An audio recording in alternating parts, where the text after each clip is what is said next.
Hello everyone, welcome back to the channel. Hope so आप सभी लोग जो है अच्छे खासे प्रॉफिट में होंगे। अभी टाइम हो रहा है 3:43। आज है 26 जुलाई। हम लोग जो एनालिसिस करने जा रहे हैं वो हमें काम आएगा 27 जुलाई के लिए। आज एक अच्छी खासी रेड कलर की कैंडल बनी है और हमें अच्छा खासा आज प्रॉफिट हुआ है।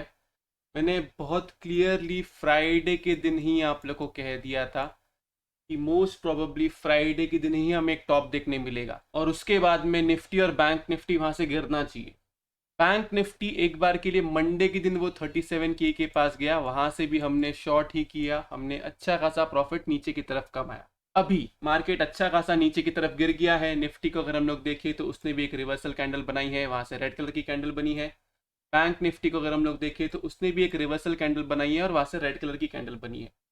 ये हमें रिवर्सल और उसका कंफर्मेशन मिल चुका है। तो अभी हमें आगे क्या करना चाहिए, उसके पहले मैं आप लोगों को कुछ दिखाना चाहता हूँ कि मैंने आज मेंबर्स में क्या डिस्कस किया और मार्केट ने आज कैसा बिहेव किया उसके ऊपर। अभी टाइम हो रहा है 10:24, आज है 26 जुलाई। देखो अभी निफ्टी चल रहा है 16,532 के इधर। यहाँ से मैं आपको बहुत क्लियरली कह चुका हूँ, हमने यहाँ पे अपना प्रॉफिट बुक कर लिया है। अब हमें सेल कहाँ पे करना है, हम सेल करेंगे 16,480 के नीचे। अगर सस्टेन करेगा तब हम सेल साइड में जाएंगे, और एल्स ऊपर की तरफ जब जाएगा तब 16,570 से लेके 600 इसके पास आपको मिलेगा, तब आप सेल करोगे। देख लिया आप लोग ने, बहुत सिंपल तरीके से मैंने कहा अगर आप लोग को निफ्टी अगर 570 के आसपास मिलता है, 570 से 600 के पास, वहां पे आपको सेल करना है। नहीं तो 480 टूटता है तो वहां पे आपको सेल करना है। यहाँ से बराबर निफ्टी ऊपर की तरफ गया, मुझे लगा था 570 से 600 के पास आएगा ही। 571 का जो है इसने हाई बनाया, ऑलमोस्ट यहाँ पे आपको दिख जाएगा। 572.95 का इसने हाई बनाया और फिर वहां से अच्छा खासा फॉल हमने कैप्चर किया। देखो यही है टेक्निकल्स। आप मार्केट को टेक्निकल्स के बेस पे ही ट्रेड कर सकते हो। अगर आपको टेक्निकल्स नहीं पता है तो आपको टेक्निकल्स सीखना पड़ेगा। जिसको ऐसा लग रहा है कि वो न्यूज के बेस के ऊपर या कोई भी रीजन की वजह से वो ट्रेड कर सकता है, यहाँ से बाय सेल कर सकता है, मार्केट नीचे गिर रहा है तो पी खरीद सकता है या शॉर्ट कर सकता है, ऊपर जा रहा है तो सी खरीद सकता है या बाय कर सकता है, ये बहुत ही गलत अप्रोच है। अगर आपको नहीं पता है तो आप सीखने पे फोकस करिए। आप किधर जॉब भी करोगे या फिर आप कोई स्पोर्ट भी खेलोगे, इसके अंदर भी आपको प्रैक्टिस लगती है, इसके अंदर भी आपको ट्रेनिंग लेनी पड़ती है। तो आपको ऐसा क्यों लग रहा है कि नहीं, आप मार्केट के अंदर घुस गए और आपके हिसाब से मार्केट चलेगा। पहली बात तो ये अपने दिमाग से निकाल लो कि मार्केट आपके हिसाब से चलेगा। मैं बहुत बार कह चुका हूँ, इतना मुझे एक्सपीरियंस है, मार्केट कभी कभी मेरे हिसाब से भी नहीं चलता है। मार्केट एक अलग जोन में चलता है। अगर आपका ये एटीट्यूड रहेगा ना कि मार्केट मेरे हिसाब से चलेगा, मैं कह रहा हूँ कि यहाँ से मार्केट नीचे की तरफ जाएगा तो मार्केट नीचे ही जाएगा, ऐसा नहीं होने वाला है। तो सीखने पे फोकस करिए। अगर आपका एसएल हिट होता है तो एसएल लीजिए। आप सब लोग मुझे पूछते हैं कि मनी मैनेजमेंट कैसा होता है। देखो बहुत सिंपल चीज़ है, इसमें सिखाने जैसी क्या बात है मेरे को बताओ। अगर मेरे पास 20,000 रुपया है, ओके, और मुझे पता है कि एक लॉट आ रहा है 10,000 रुपये का, तो मैं क्या 2 लॉट लेके बैठ जाऊंगा कि इधर? नहीं ना, मैं एक ही लॉट लूंगा। नहीं तो फिर मैं मेरा कैपिटल जमा करूंगा, तब तक मैं प्रैक्टिस करूंगा। मनी मैनेजमेंट मतलब मुझे समझ में नहीं आता, पैसा कैसे सिखाऊं मैं आपको, मनी मैनेजमेंट क्या होता है। आप बहुत सारे कोर्स ले लोगे, वहां पे मनी मैनेजमेंट सीखोगे, आपके लिए डेडिकेट वीडियोस रहेंगे, लेकिन उससे आप सीखोगे नहीं। लाइव मार्केट पूरा अलग होता है। जो लोग आपको बोलते भी है वो लोग लाइव मार्केट में वैसा नहीं करते। बाकी सब छोड़ो, जो लोग आपको एनालिसिस करके देते हैं ना डेली बेसिस के ऊपर, वो लोग भी जब लाइव मार्केट में जब उनका आप ट्रेड देखोगे ना, वैसे तो वो लोग बताते नहीं है, लेकिन उनका भी आप लाइव मार्केट में ट्रेड देखोगे ना, वो लोग 80 से 90% लॉस में ही रहते हैं, या फिर ज़्यादा बार अपना स्टॉप लॉस हिट करते हैं। उनको भी इतना कुछ ज़्यादा प्रॉफिट नहीं होता है। तो आपको सिखाने के लिए मैं एक वीडियो तो बना सकता हूँ, लेकिन उससे आप कुछ सीखोगे नहीं। आपको खुद से समझना पड़ेगा, आपको खुद से कैलकुलेट करना पड़ेगा कि हाँ मेरा कैपिटल है अभी 1,00,000 रुपए का, इसमें से रिस्क में कितना ले सकता हूँ मैं, 20,000 का रिस्क ले सकता हूँ, तो मैं कैरी फॉरवर्ड कितना करूंगा इसमें से, मैक्सिमम 1 लॉट या 2 लॉट, उससे ज़्यादा नहीं। ऐसा तो नहीं ना पूरे 1,00,000 का मैं कैरी करके बैठूंगा, ये कौन सा मनी मैनेजमेंट हो गया। अगर आपको इतना बेसिक नहीं पता है तो पहले आप लोग को बेसिक सीखना बहुत जरूरी है मार्केट के बारे में। आपको पता होना चाहिए जब आप जो रिस्क ले रहे हो वो रिस्क कितना है। यहाँ पे जब मैं ऊपर की तरफ लोगों को कह रहा था कि यहाँ पे सेल साइड में ही रिस्क टू रिवॉर्ड अच्छा है, इसका मतलब क्या था, 830 मेरा एसएल था ऊपर की तरफ और उसके नीचे मुझे सेल करना था। मतलब एसएल कितना था, 70 पॉइंट्स का। नीचे का मेरा टारगेट क्या था, 450 और 400। अब खुद ही कैलकुलेट कर लो कि मेरा एसएल कितना है और मेरा टारगेट जो है वो कितने पॉइंट्स का है। यही आपको कैलकुलेट करना है। पहली बात, आपको सेम एक्सपायरी के अंदर ट्रेड नहीं लेना है। देखो, सेम एक्सपायरी के अंदर आप 10 लॉट लेते हो और मंथली एक्सपायरी या फिर नेक्स्ट एक्सपायरी के अंदर आप एक लॉट लेते हो ना, वो भी बराबर ही हो जाएगा। अभी आप लोग पूछोगे क्यों और क्या इसका रीजन है।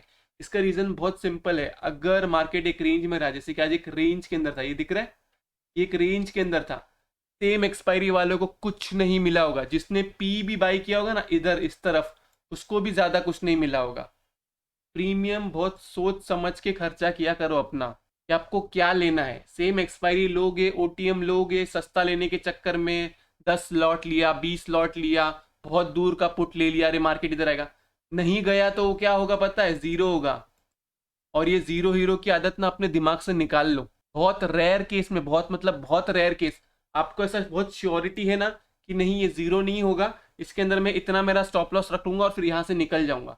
ये जो 10-10 रुपए के आप कॉल और पुट लेते हो ना, पहले तो इसको बंद कर दो आप लोग। मुझे एक बात बताओ, ये 10-10 रुपए के कॉल पुट लेके आज तक कौन अमीर बना है? सेम एक्सपायरी के अंदर ट्रेड करोगे, लोग बोलते हैं कि लॉस होता है, लॉस होता है, लॉस होता है। लॉस क्यों होता है वो भी तो देखो। सेम एक्सपायरी पे ओटीएम लेके बैठोगे और बोलेगे लॉस होता है। सेम एक्सपायरी के अंदर कॉल या पुट सेल करके बैठोगे, फिर बोलेगे लॉस होता है। अरे तुमको अगर प्रीमियम पूरा ही खाना है तो लो ना तुम नेक्स्ट एक्सपायरी, उसमें भी प्रीमियम खाया जाता है। आप ये कॉन्सेप्ट जो दिमाग में बिठाया हुआ है ना कि सेम एक्सपायरी में ही हम प्रीमियम खा सकते हैं ऑप्शन सेलर्स के लिए, ये कॉन्सेप्ट ही गलत है।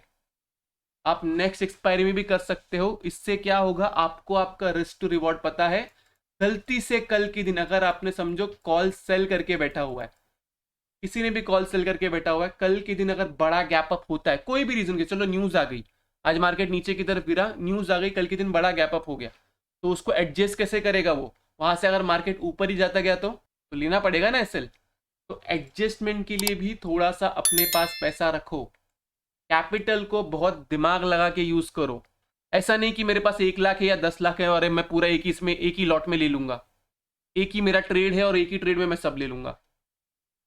अगर आपका कैपिटल अगर 1 लाख रुपया है तो उसमें से सिर्फ 10,000 यूज होना चाहिए। अगर आपका कैपिटल अगर 10-20 हज़ार रुपया है तो मैं आपको कहूंगा कि प्लीज ट्रेड मत करो। कोई पर्सनली मत लो इसके अंदर कि पैसा कम है वगैरह, मैं आपके भलाई के लिए कह रहा हूँ। 10-20 हज़ार में ट्रेडिंग नहीं हो सकती है। कोई आपको बोल रहा है वो आपको बना रहा है। अगर आपको लॉन्ग टर्म टिकना है, आपको मिनिमम से मिनिमम 50 से 1 लाख रुपीज चाहिए, क्योंकि कल को कुछ भी हुआ तो आपको उसको एडजस्ट करने आना चाहिए। और मोस्ट इंपॉर्टेंट जो बहुत लोग नहीं करते हैं, आपको स्टॉप लॉस लेना सीखना पड़ेगा। स्टॉप लॉस नहीं लोगे, ट्रेलिंग स्टॉप लॉस नहीं करोगे, प्रॉफिट बुक नहीं करोगे, कभी प्रॉफिट में नहीं आओगे।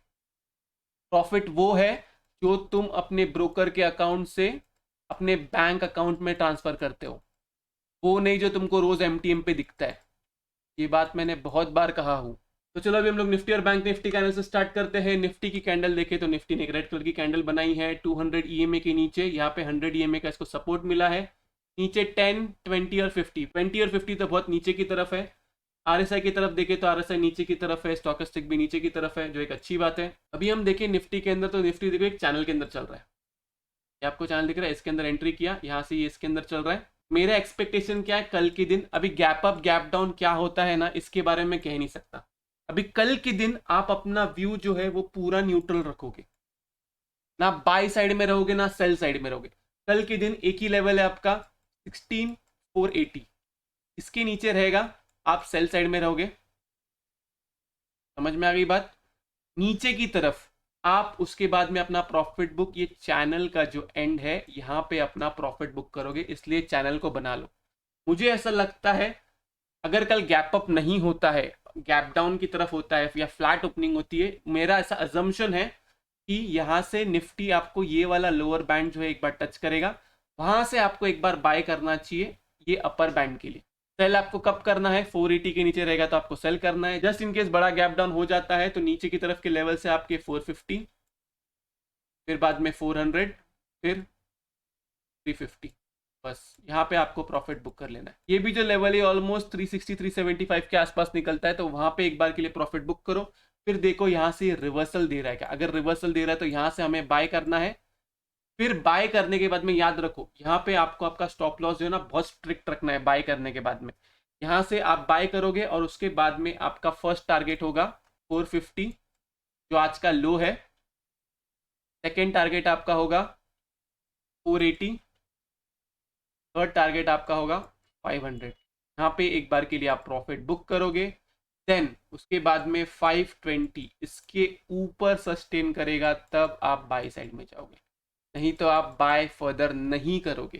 सेल करना है या नहीं करना है वो मैं आपको कल बताऊंगा। अभी के लिए सिर्फ ये लेवल्स याद रखो। अब जस्ट इन केस ऐसा होता है कि नहीं मार्केट नीचे की तरफ ही जाता है, फॉल जो है वो कंटिन्यू रहता है और नीचे की तरफ ही जाता है, तो 360 के नीचे कोई भी 15 मिनट की कैंडल क्लोज होगी, आप सेल साइड में जाओगे। देखो अभी तक हमारा व्यू क्या था, हमने बहुत सिंपल तरीके से इधर अगर आप देखोगे ये पूरा ऐसा हमने कैप्चर किया, करेक्ट। अब यहाँ से क्या हो सकता है, ये भी हमने कैप्चर कर लिया। यहाँ पे अभी हम कोई व्यू नहीं बनाएंगे, कल के दिन मुझे देखना है कि मार्केट क्लोज कहाँ होता है, उसके साथ साथ ट्रेड कहाँ कर रहा है। एक बार वो पता चलेगा फिर मैं चार्ट एनालिसिस करूंगा, फिर मैं आप लोगों को बताऊंगा। ये रही निफ्टी की बात। अब हम आते हैं बैंक निफ्टी पे। बैंक निफ्टी में देखे तो इसने भी एक रेड कलर की क्लोजिंग दी है। इसका 10-200 ई में बहुत नीचे की तरफ है। आज के दिन भी ये इतना नहीं गिरा है। आज रिलायंस और एचडीएफसी ने अच्छा खासा संभाल के रखा, तो मैं मैनेजमेंट नहीं कहूंगा क्योंकि मार्केट ऐसे ही चलता है। अब कल के दिन आपको सेल कहाँ पे करना है, आज का जो लो है, आज का लो नहीं ये वाला जो लो है ना, एक मिनट रुक जाओ, तो 280 से लेके 330 ये एक जोन है, इसके नीचे जाएगा आप सेल करोगे। फर्स्ट टारगेट आपका होगा 36,100, सेकेंड टारगेट आपका होगा 35,960। बस यहाँ पे आप प्रॉफिट बुक करोगे। के बाद में जैसे ही 35,900 तोड़ता है आप 35,800 के लिए प्ले करो। ये वाला जो गैप है ये गैप एक बार फिल हो जाएगा, देन वहां से हमें बाय करना है या नहीं करना है वो हम कल देखेंगे। ऊपर की तरफ जाता है तो ऊपर की तरफ वही लेवल है 37 के, 36,800, 36,500, ये सेलिंग जोन है। यहाँ पे भी आप सेल करो, उसके अंदर आपका एसएल है 50 पॉइंट्स का। अब बैंक निफ्टी ने अपना वीकनेस उतना नहीं दिखाया जितना निफ्टी ने दिखाया है। एंड मोमेंट पे बहुत ज्यादा गिरा है, लेकिन जो लास्ट का जो ब्रेकआउट होता है ना, मैंने बहुत बार कहा है स्टार्टिंग के 30 मिनट्स और एंड के 30 मिनट्स का ब्रेकआउट और ब्रेकडाउन मैं नहीं मानता हूँ, क्योंकि ये सब डेटा के हिसाब से चलता है। हो सकता है कि एंड में सारे पुट राइटर्स को भगाने के लिए वहां से फॉल जो है नीचे की तरफ लाया गया होगा। लेकिन अगर आप प्रोविजनल क्लोजिंग देखोगे तो प्रोविजनल क्लोजिंग अभी भी 480 निफ्टी के अंदर और बैंक निफ्टी के अंदर 408 के इधर है। प्रोविजनल क्लोजिंग अच्छी आई है। कल के दिन अभी ओपन कहाँ होता है, ट्रेड कहाँ करता है और मोस्ट इंपॉर्टेंट क्लोज कहाँ करता है, हम वो देखेंगे। तो चीजें सिंपल रखिए। कल के दिन हमारा व्यू न्यूट्रल है। एक्चुअल में मैं न्यूट्रल टू बियरिश कहूंगा कि अभी तक भी जो लेवल्स है नीचे की तरफ के वो लेवल्स आए नहीं है, खास करके बैंक निफ्टी में अभी तक वो लेवल्स नहीं आए हैं। लेकिन जब तक मेरे सेल साइड के लेवल्स अब नहीं टूटेंगे मैं सेल साइड में नहीं जाऊंगा। अगर बाय साइड के लेवल टूटेंगे अभी तो मैं बाय करना चाहूंगा। तो ये निफ्टी और बैंक निफ्टी का एनालिसिस। होप सो आप लोग को वीडियो जो है अच्छा लगा होगा। अगर आप लोग को वीडियो अच्छा लगे तो प्लीज वीडियो को लाइक कर देना। अगर आपको वीडियो अच्छा नहीं लगे तो वीडियो को डिसलाइक कर देना। नीचे कमेंट सेक्शन में कमेंट करके जरूर बताना कि आपको वीडियो जो है कैसा लगा। अगर आप चैनल पे नए हैं तो चैनल को सब्सक्राइब जरूर करें। तो इस वाले वीडियो के लिए मैं सिर्फ इतना रखता हूँ। बाय बाय, टेक केयर, अपना ख्याल रखिए।